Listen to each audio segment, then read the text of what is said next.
sick of hearing people talk about BS, surface level self-care. So today we're going to talk about what it really means to take care of yourself.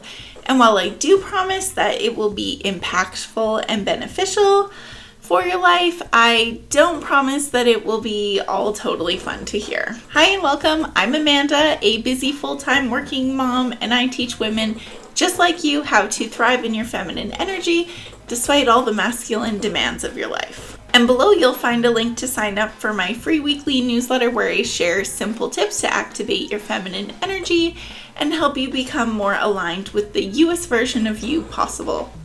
So for as much as I love self-care, I have a real problem with how it's often represented. You see, I think of self-care almost like a pyramid of needs.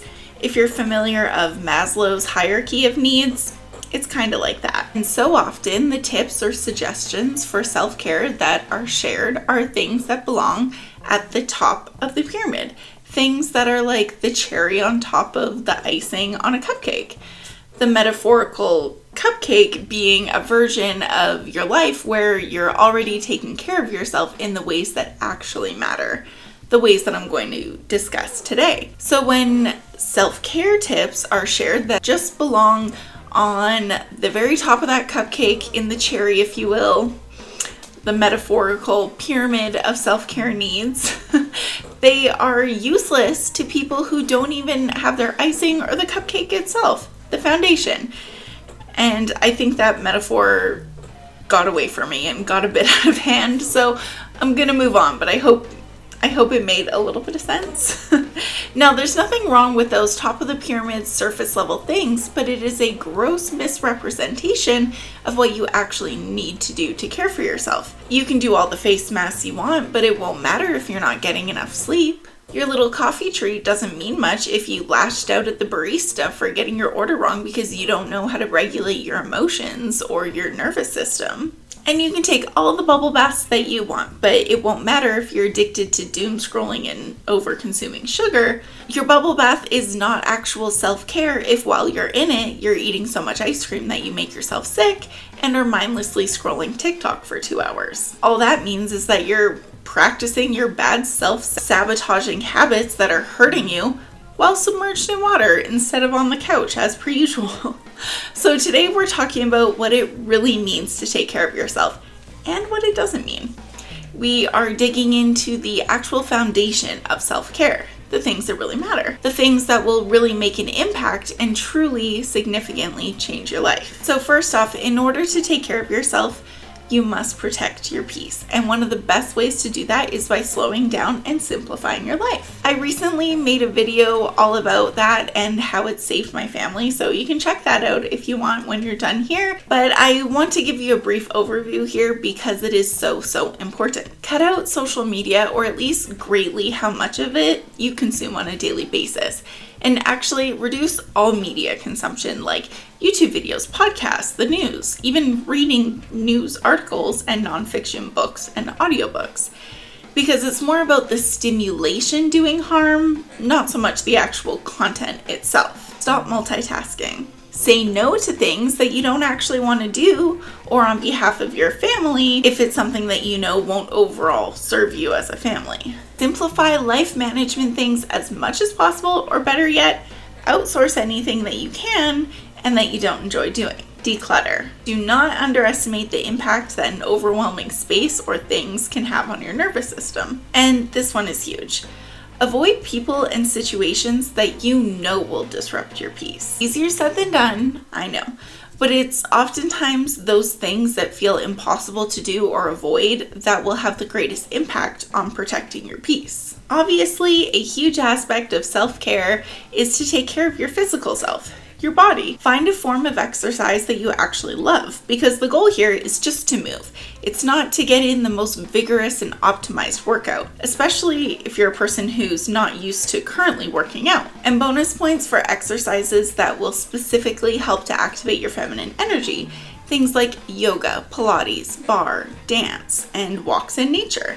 Eat what genuinely feels good to your body. And this is always a tricky one for me to talk about because I think that for those of us who grew up in and frankly still live in a world heavily influenced by diet culture, it's hard to hear that and not automatically think eat less. But I'm willing to bet that will not feel very good for your body. Only you know what this actually means for you.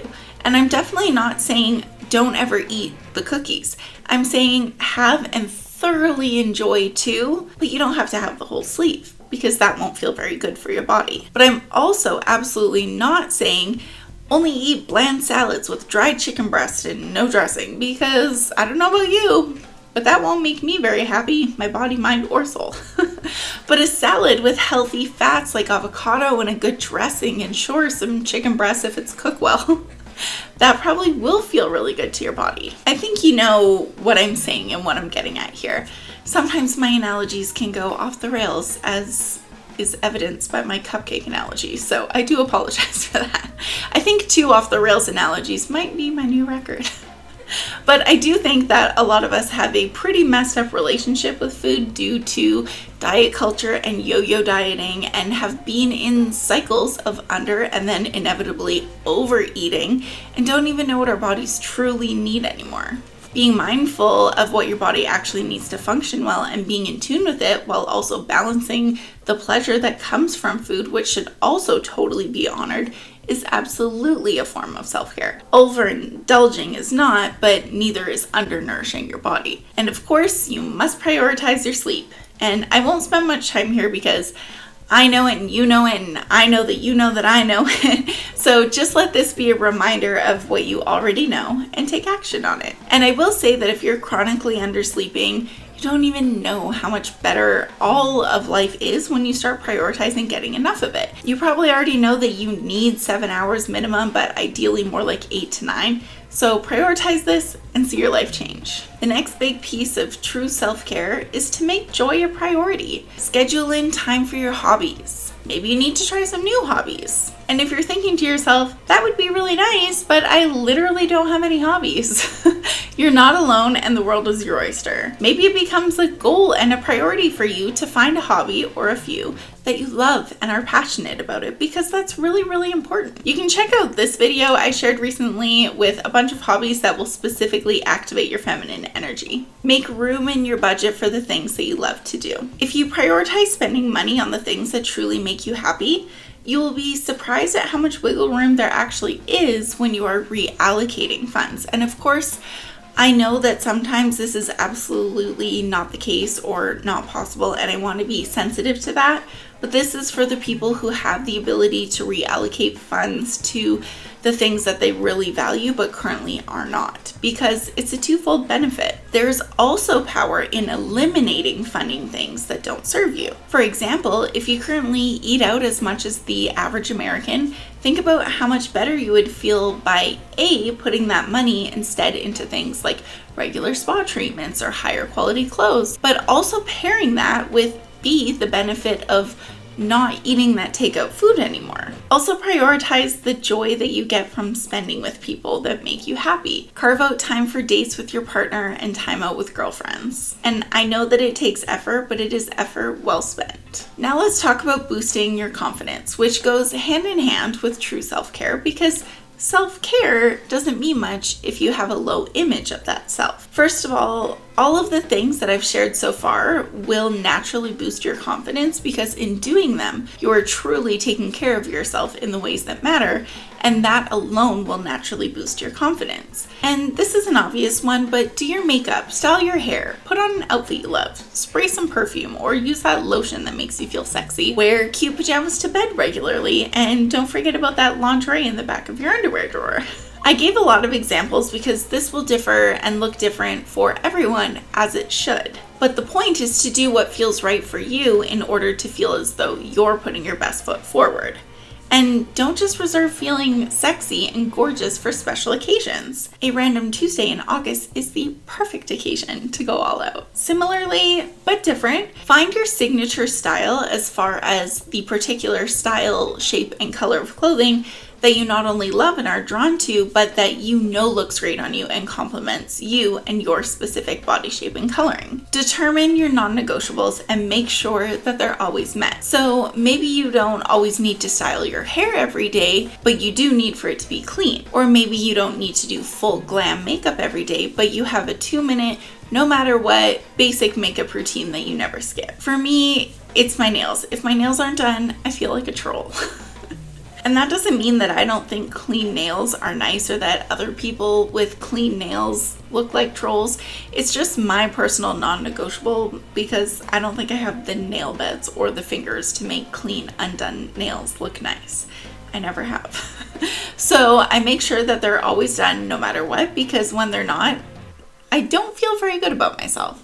So determine your personal beauty non-negotiables and try to never let those specific things for you slip. And then we have the mindset piece, which, if I'm being totally honest, is probably going to be the biggest challenge, but also the most impactful on actually changing your life. A woman who is taking care of herself is in control of herself, which, by the way, is very different from always being in control of everything.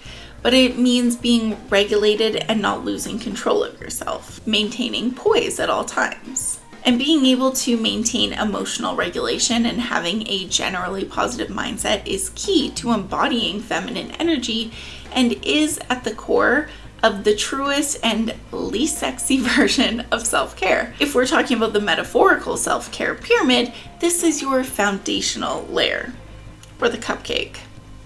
I don't like where this is going. Rather than being easily triggered or succumbing to anger, strive to maintain poise and calmness, even during really challenging situations, for the sake of your own inner peace and protecting your feminine energy. Emotional intelligence is the ability to recognize, understand, and manage both our own emotions and the emotions of others. Self-awareness, on the other hand, enables us to recognize and regulate our own emotions, leading to greater clarity and authenticity in our interactions. Emotional resilience empowers us to navigate life's ups and downs with grace and strength, allowing us to bounce back from adversity and setbacks. I think discipline is very relevant in the conversation around true self-care, because while it's very true that a part of giving yourself true self-care is to give yourself rest, it also means showing up for yourself. Biologically, your brain will always seek comfortability and familiarity, but your job is to push against the immediate comfort in order to push yourself to become more disciplined so that you can embrace discomfort, because that is what will actually serve you, rather than just soothe you in the moment. And for the record, soothing in this context can mean something as simple as doom scrolling or procrastinating with anything. And what we don't always realize is that procrastination often masks underlying fear, preventing us from taking action due to a fear of failure, uncertainty, or inadequacy. And it's also important that you don't let discomfort or negative feelings stop you from doing what you know will ultimately serve you. These emotions are just alerts. They are not final decisions, and your job is to recognize them but not give in to them. So there you have it. True self-care isn't always sexy and it's not always fun, but you know what it is?